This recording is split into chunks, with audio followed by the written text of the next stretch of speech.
Okay, Dean Rusk disagrees with you, and he was the Secretary of State at the time, but that's fine. The communist nations have exploited the turmoil of a time of transition in an effort to extend communist control into other areas of the world. Thoughts on Dean Rusk and America's involvement in Vietnam? I know next to nothing about that. Exactly.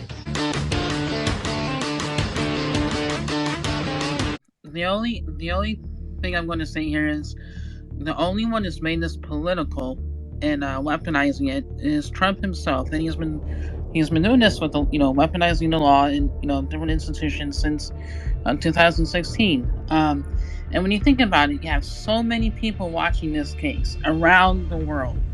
Why wouldn't why would New York DA choose to indict him if there was no evidence that he did any wrongdoing? I mean, all eyes are on this. There's got to be evidence of criminal wrongdoing, or else there would be no indictment.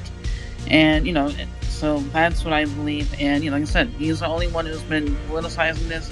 He's the only one that's been weaponizing this, including his right-wing propagandists and Fox News. So like I said, everybody's watching this case. Like, why wouldn't the DA just indict somebody that if they were truly innocent? It makes no sense for them to do that if there was nothing on it.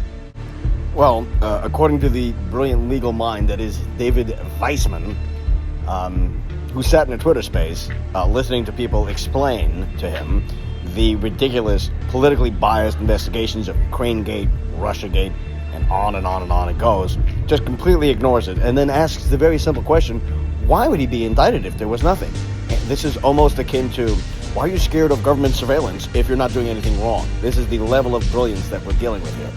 Completely ignores that there might be any political bias. The fact that the FBI lied 17 times to the FISA courts. Klein Smith was an FBI lawyer, lied to the FISA courts 17 times to get a warrant against the man. To him, there is no political bias. He doesn't address any of the bias, and he just asks, well, why would they do this if there was nothing? We explained to you why they would do this in explicit detail, but you don't want to listen because you're a political hack. This is a man who called Matt Taibbi a propagandist. Matt Taibbi, a propagandist. This is the level. He doesn't explain why, doesn't explain how. That's what he's been told to say, that's what he knows what to say, and that's what he says. There's no thinking in it. He just repeats. He likes to say things sometimes, and they don't have to make sense. He just says things that make zero sense because he can.